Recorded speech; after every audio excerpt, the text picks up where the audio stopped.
States of America.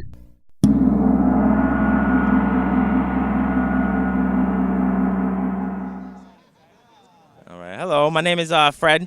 I'm a patient, Rhode Island. Just having a lot of trouble finding caregivers and everything. And Chafee putting a stop to this compassion center stuff is really hurting everybody and all the patients in Rhode Island. Just want to holler out there to all the patients and everything. Keep going, keep fighting and everything. And yeah, that's just about it. Thanks a lot. Hope Chafee gets things going and gets things rolling. My name is Ellen Lennox Smith. I live in North Stewart, Rhode Island, and the people need to know the governor who we voted into position is breaking the law. It was a law that was voted before he became our governor that compassion centers were to be open this past summer, and he has chosen to become the decider, and he has decided that we don't need to follow the law and that he's going to go ahead and just shut these down from ever opening. So I think the people of Rhode Island need to know that. Thank you. My name is Stewart Smith. I'm from North Stewart, Rhode Island. I've been a lifelong Rhode Island resident. My wife Ellen has been utilizing medicinal marijuana for the past 3 years. And what I'd like people to know is that medicinal marijuana has figuratively and literally saved my wife's life. My wife has had multiple surgeries where she couldn't sleep after surgeries and she couldn't get better without the assistance of this incredible drug. And for me, I would not be standing here a happy person if it wasn't medicinal marijuana, because I wouldn't have the one I love. My name is Dr. Seth Bock. I live in Newport, Rhode Island, and I'm the CEO of the Greenleaf Compassionate Care Center. And as you may have already heard, the governor has put our application on hold, and we're really upset about this. It's been years of preparation, and we came up with a program that really is one of the best in the country, And for him to get elected and then to choose to unwind this voter-approved, General Assembly-approved Medical Marijuana Act as he's doing is really mind-boggling. We voted for him. I voted for him to show a little bit more, sense over this particular topic. And so we're very frustrated, and we're hoping that we could come to some type of solution really soon, because there are patients out there every day that are suffering without medication. So that's our mission here today.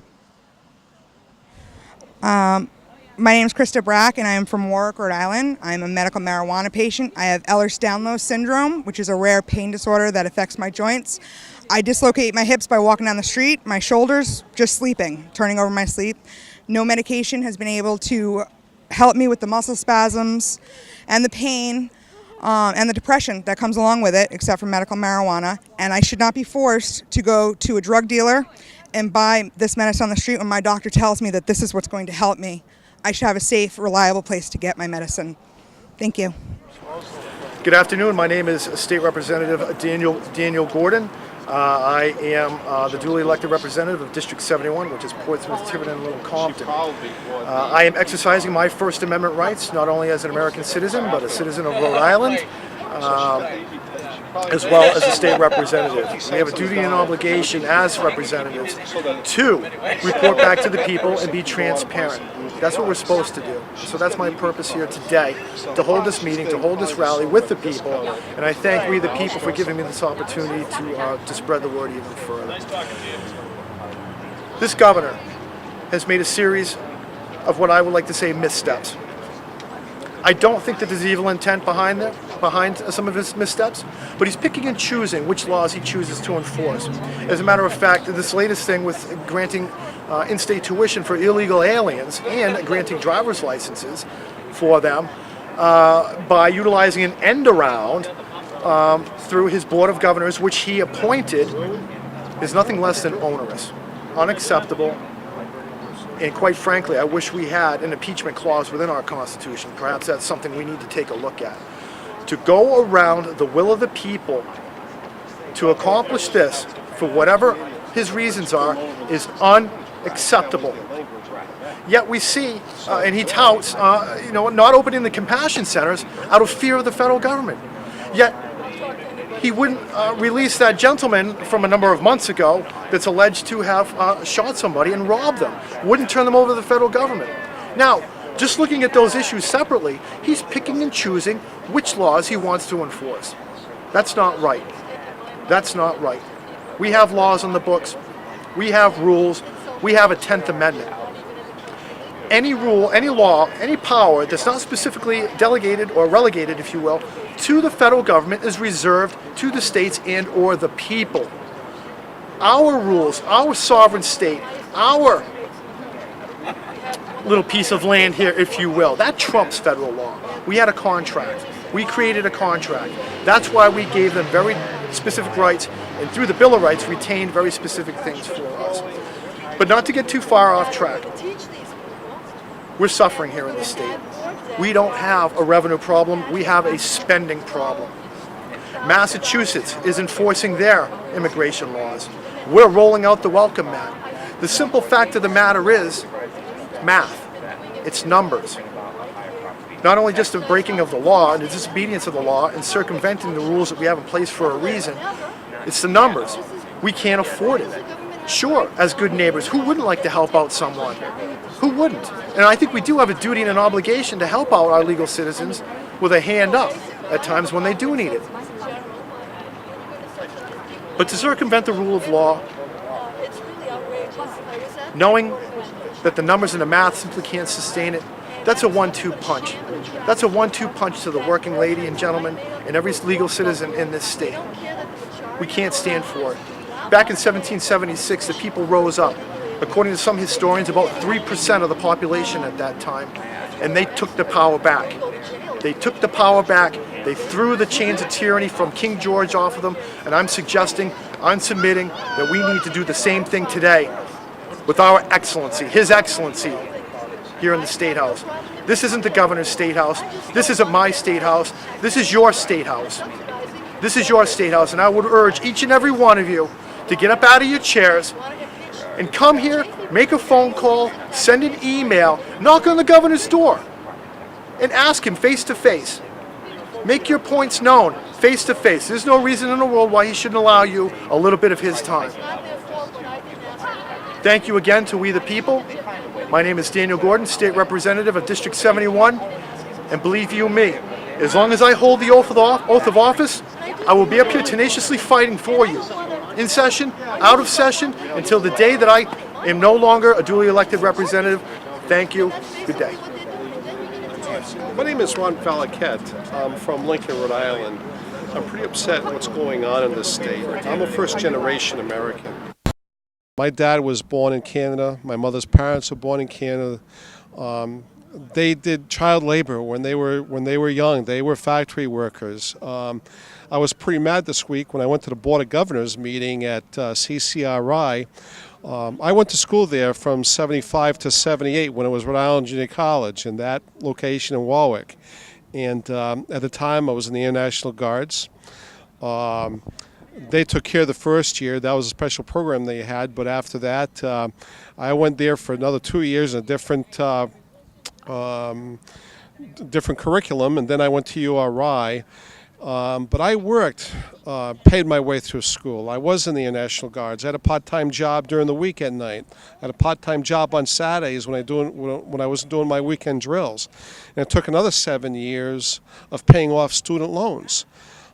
Yet this state deems it necessary to tax the overtaxed people of the state of Rhode Island, who has probably one of the highest unemployments in the country, to supplement the payment of education to people who are here illegally.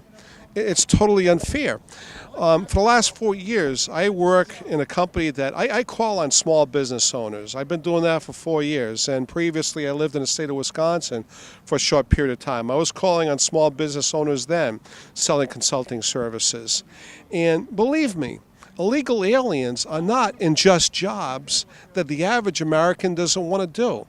Illegal aliens are in manufacturing positions, they're in restaurants, they're in construction companies, they're in automotive shops, and I'm not talking about little Acme automotive repair on the street corner. I'm talking about professional businesses that they're taking jobs from. Not only are they taking jobs, the majority of illegal aliens in the state are also getting entitlements. They're getting Section 8 housing. They're getting food stamps. They're going to Rhode Island Hospital for a common cold in order to get free medical advice and medical drugs or whatever, medical treatments. We, as taxpayers, are paying for all these entitlements.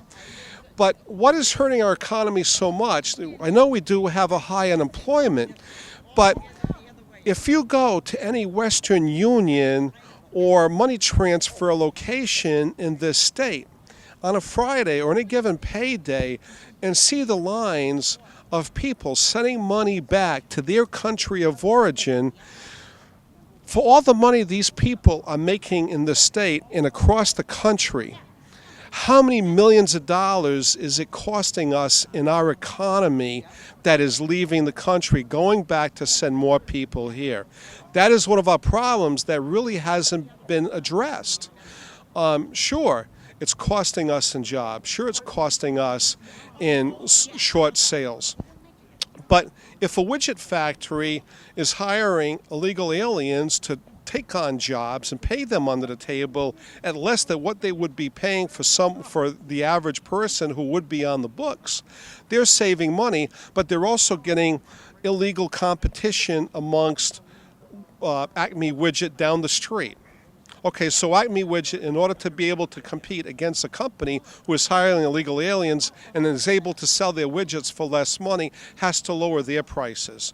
So their profit margin is shrinking even more. So in order for them to compete, they have to do the same thing. So why would anybody hire me to work in their business at regular wages when they can hire someone else that's willing to work under the table? And what about the people who come here legally? The foreigners who come here legally, they're competing against the same jobs. So what is happening in this state is crazy. Why aren't people standing up and saying, I can't take this anymore.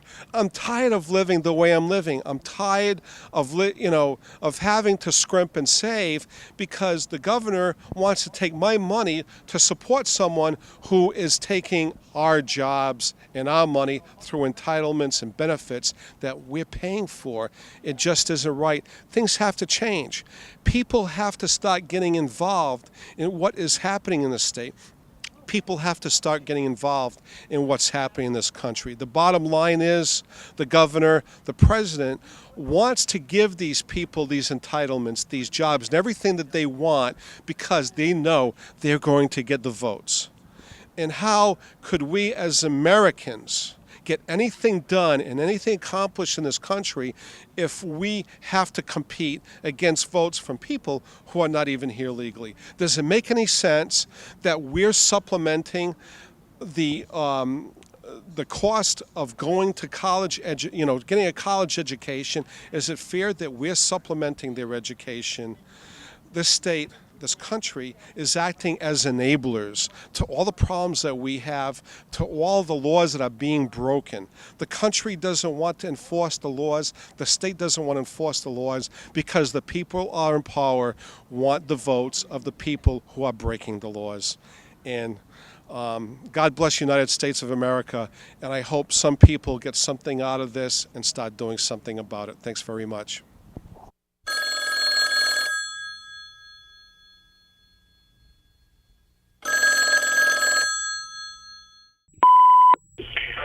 Yes, I would like to make an opinion. First of all, I am a senior citizen. I've worked 2 jobs, and I'm able to collect Social Security. There are people who are out there that don't need it, and they use the excuse of, I have ADD. If you can drive a car, what are you doing having ADD? Thank you. Hi, my name's Michaela Gernon. I live in Westerly. I am just trying to get and to be a part of this, part of something towards a better future. I don't know which place to go to. I know there's tea parties or whatever. I And I guess I'm just trying to say, whatever it is that anybody's doing to make a difference, I want to be part of it, as much a part of it as possible. I'll do whatever, honestly, because I understand that this country is going somewhere bad, and it's not just this country, it's everywhere. And revolutions are starting all over the place, and I'm not saying that we have to go out and, have some sort of crazy mosh pit or something, but just whatever I can do, anything to help, I'm down. Just let me know. All right, bye. Good afternoon. I am so sick and tired of watching on TV when the police get into trouble. They all come up with their little sob stories, and then they go to court with these high-priced lawyers, and these high-priced lawyers get them out on these little rap, on the little thing. Oh, well, he was doing his duty, or this one and that. When are the people of Rhode Island going to wake up? How's it going with the people of Rhode Island? This is Joe Hart, and I just want to let everyone know about some interesting news about Gaspee Point. Over here at the Asprey House, right at the point where the Gaspee burned, where they threw torches on it and burned it to the bottom of the ocean. And I happened to notice a really interesting sign on the side of the building. If you see suspicious activity, say something. And you know what? That's the most contradicting thing that I've ever seen. Especially at the most historical point, I think, in America when it comes to fighting for our freedom with force. And, if I see something, I'm throwing a torch at it. Let's put it that way. I'm going to throw a torch at it. I'm not going to say something. I'm going to respond, I'm going to do the right thing. I'm not going to call the authorities, which are probably going to screw it up, show up late, and do everything that's wrong about it. So, I say, throw a torch at it. Metaphorically, of course. All right. Have a good day. So to just update you guys on Gaspee Point. Take care. Bye. Hi, I am a senior citizen. I retired 7 years ago. I live on my Social Security, just barely make it. I don't know where people say that we are making so much money. I work for the state. If you didn't do overtime, that you wouldn't be able to balance your budget. So, I am a senior citizen receiving Social Security. I had to work 2 jobs. Thank you. Hello, my name is Kenneth Michael, and I was interested in whatever happened to the what I've just found on the YouTube about a gentleman named Michael Mandeville and his petition. Because I don't see any results from that. I guess he went to the Supreme Court, or he went to the court and did something, and claiming that it was a grand jury action or something. I'd like to get a follow-up on that, because we are we have a petition now for redress and demand, 10th Amendment stuff, and we'd like to speak to you and your organization about that and find out also what happened to Mike Mandeville's actions. Thank you. This concludes this program broadcast. We the People, a freedom of speech television show. Go to www.wethepeopleofri.org.